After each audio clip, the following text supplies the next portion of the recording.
Chapter 11, New Empires and Kingdoms. Arvind plays a king. Arvind had been chosen to act as a king in the school play. He had expected to march solemnly in splendid robes, to twirl his moustaches and wield a silver paper wrapped sword with gusto. Imagine his surprise when he was told he would also have to sit and play a veena and recite poetry. A musician king? Who was that? He wondered. Prashastis and what they tell us. Arvind was supposed to be acting as Samudragupta, a famous ruler of the dynasty known as the Guptas. We know about Samudragupta from the long inscription inscribed on the Ashokan pillar at Allahabad. It was composed as a kavya by Harishena, who was a poet and a minister at the court of Samudragupta. This inscription is of a special kind, as a prashasti, a Sanskrit word, meaning in praise of. While prashastis were composed for some of the rulers you read in chapter 10, such as Gautami Putra Shri Satakarni, they became far more important from the time of the Guptas. Samudragupta's Prashasti. Let us see what Samudragupta's Prashasti tells us. The poet praised the king in glowing terms, as a warrior, as a king who won victories in battle, who was learned and the best of poets. He is also described as equal to the gods. The Prashasti was composed in very long sentences. Here is a part of one such sentence. Samudragupta, the warrior, whose body was the most charming, being covered with the plenteous beauty of the marks of hundreds of scars caused by battle axes, arrows, spikes, spears, barbed darts, swords, iron clubs, javelins, barbed arrows, long arrows, and many other weapons. Now here is a map 7 in the NCERT, which you can pause because the next paragraph is related to this map only. You can pause it and then see it, or take a screenshot. Now we start with the paragraph. If you look at map 7, page 113, you will notice an area shaded in green. You will also find a series of red dots along the east coast, and you will find areas marked in purple and blue as well. This map is based on the information provided in the Prashasti. Harishena describes 4 different kinds of rulers and tells us about Samudragupta's policies towards them. The rulers of Aryavat, the area shaded in green on the map. Here there were 9 rulers who were uprooted and the kingdoms were made a part of Samudragupta's empire. The rulers of Dakshinapatha. Here there were 12 rulers, some of whose capitals are marked with red dots on the map.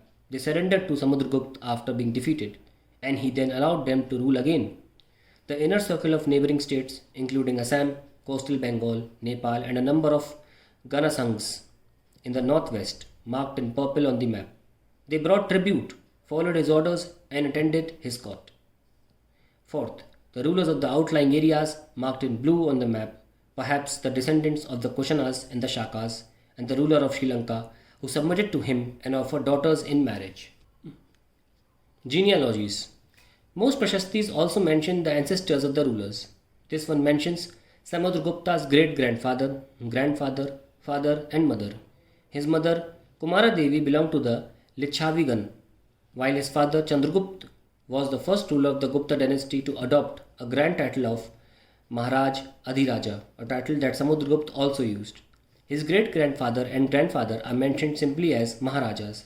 It seems as if the family gradually rose to importance. Samudragupta, in turn, figures in genealogies, list of ancestors of later rulers of the dynasty, such as his son Chandragupta II. We know about him from inscriptions and coins. He led an expedition in western India where he overcame the last of the Shakas. According to later belief, his court was full of learned people including Kalidas the poet and Aryabhatta the astronomer, about whom you read in chapter 12, Harshvardhana and Harshacharita. While we can learn about Gupta rulers from the inscriptions and coins, we can find about some kings from biographies. Harshvardhan, who ruled nearly 1400 years ago, was one such ruler. His court poet Banabhatta wrote his biography, the Harshcharita, in Sanskrit. This gives us the genealogy of Harsha and ends with his becoming king. Xuanzang, about whom you will read in chapter 10, also spent a lot of time at Harsha's court and left a detailed account of what he saw. Vikram Samvat, the era beginning in the 58 BCE, is traditionally associated with the Gupta king Chandragupta II, who had founded it as a mark of victory over Shakas and assumed the title of Vikramaditya. The Vikram Samvat has also been adopted alongside the Gregorian calendar as the national calendar by independent India. Harsha was not the eldest son of his father, but became king of Thanesar after both his father and elder brother died. His brother-in-law was ruler of Kannauj, and he was killed by the ruler of Bengal. Harsha took over the kingdom of Kannauj and then led an army against the ruler of Bengal. Although he was successful in the east and conquered both Magad and Bengal, he was not as successful elsewhere. He tried to cross the Narmada to march into the Deccan, but was stopped by a ruler belonging to Chalukya dynasty, Pulakeshin II. The Pallavas, Chalukyas and Pulakeshin's Prashasti. The Pallavas and Chalukyas were the most important ruling dynasties in South India during this period. The kingdom of the Pallavas spread from the region around the capital, Kanchipuram, to the Kaveri Delta, while that of the Chalukyas was centered around Raichur Doab, between the rivers Krishna and Tungabhadra. Aihole, the capital of Chalukyas, was an important trading center. It developed as a religious center with a number of temples. The Pallavas and the Chalukyas frequently raided one another's lands, especially attacking the capital cities, which were prosperous towns.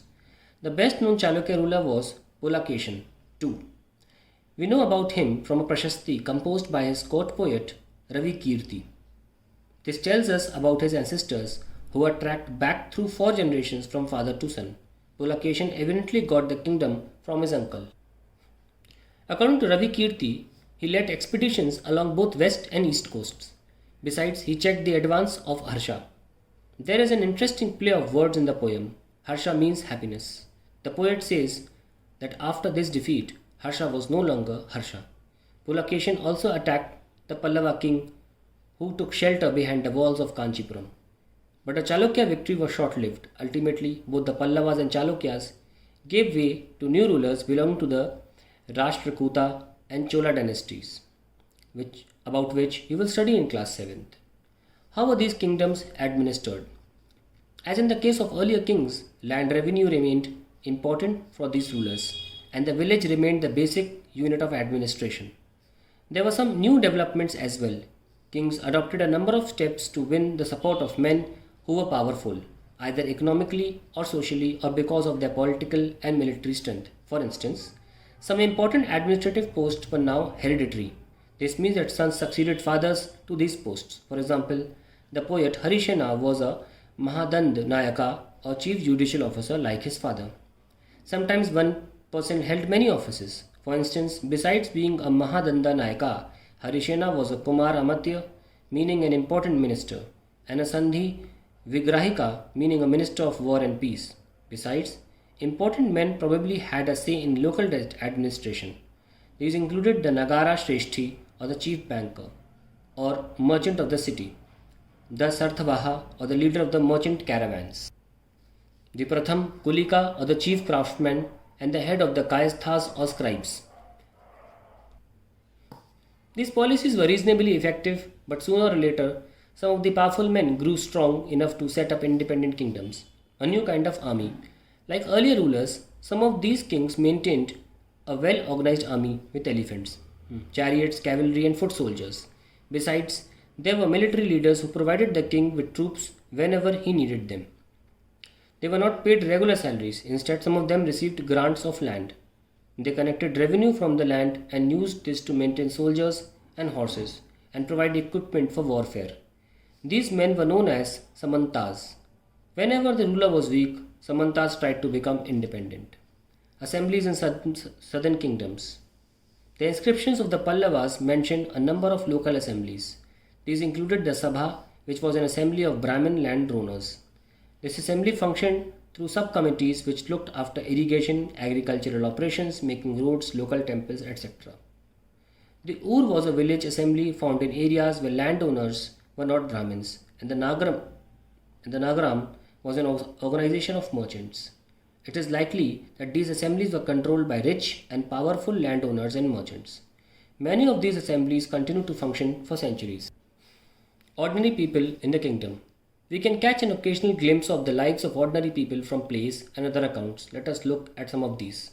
Kalidas is known for his plays depicting life in King's Court. An interesting feature about these plays is that the king and most Brahmins are shown as speaking Sanskrit, while women and men other than the king and Brahmins use Prakrit. His most famous play, Abhi- Abhinana Shakuntalam, is the story of the love between a king named Dushyanta and a young woman named Shakuntala. We find an interesting description of the plight of a poor fisherman in this play. A fisherman finds a ring. A fisherman found a precious ring which the king had given to Shakuntala, but which had been accidentally swallowed by a fish. When he went to the palace with it, the gateman accused him of theft, and the police chief and police officer was rather rude. However, the king was happy when he saw the ring and sent a reward for the fisherman. Then, police officer and the gateman decided to take a share of the reward and went along with the fisherman to have a drink.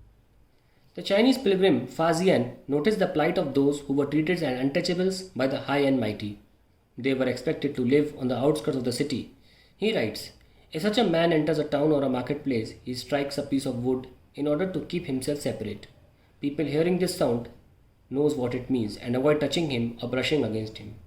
And Banabhatta provides us with a vivid picture of king's army on the move, the king's army.